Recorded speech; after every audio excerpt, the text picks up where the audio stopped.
Good morning, I'm Clinton Griffiths. It's not often you get an opportunity to sit across from one, if not soon to be two, of the wealthiest men in the world.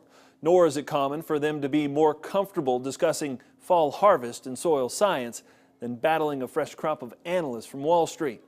But for Howard G. Buffett and his son Howard W., life revolves around agriculture. Growing up in the long shadow of the Buffett name, Howard G. Buffett has driven his own path, much of it from the seat of a tractor. Even today, as he prepares to eventually step into his father Warren's business, Howard is a farmer first. It was at his place in Decatur a few years back that the idea and title of his latest book, 40 Chances, took root. Work he co-authored with his son and partner, Howard W.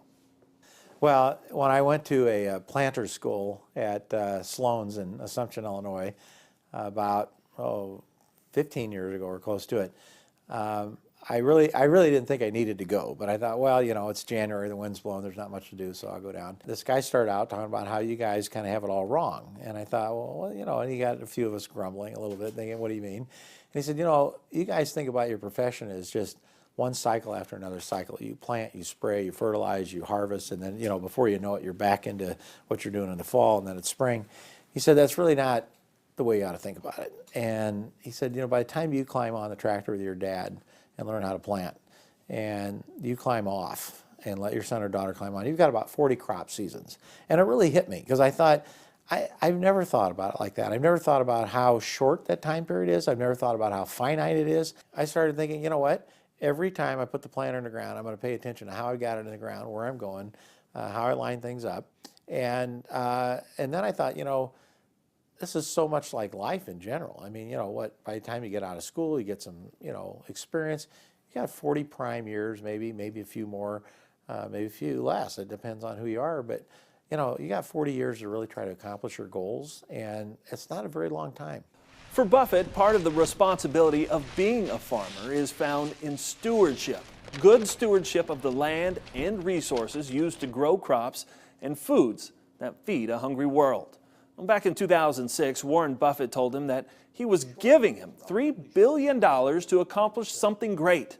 That's when Howard G. created the Howard G. Buffett Foundation, an organization with the sole focus of finding hunger solutions, not just feeding people.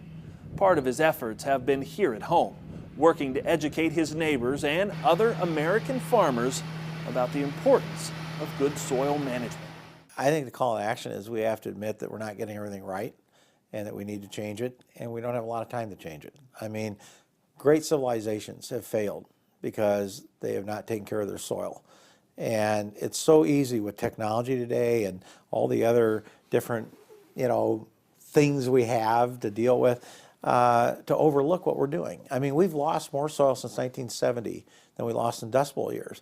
But, you know, it's happening in a different way. And, you know, one thing that tillage allows you to do is cover up mistakes. And so, you know, we just don't see it. And we don't have to really worry about it because it's not something evident. I mean, look, I've got a farm where I can dig down, put tile in, and I have 5 feet of black dirt. I have 4% organic matter. You know, I can waste a lot and still get by, okay? And I don't have to worry about it and for a long time. But everybody doesn't have that choice or that option or that luxury. And so I just think we've got to get more urgent about, you know, worrying about the kinds of resources we have to save. The great thing is that there is equipment today that allows you to strip till or no-till, you know, and give you lots of options on what you want to do in that system.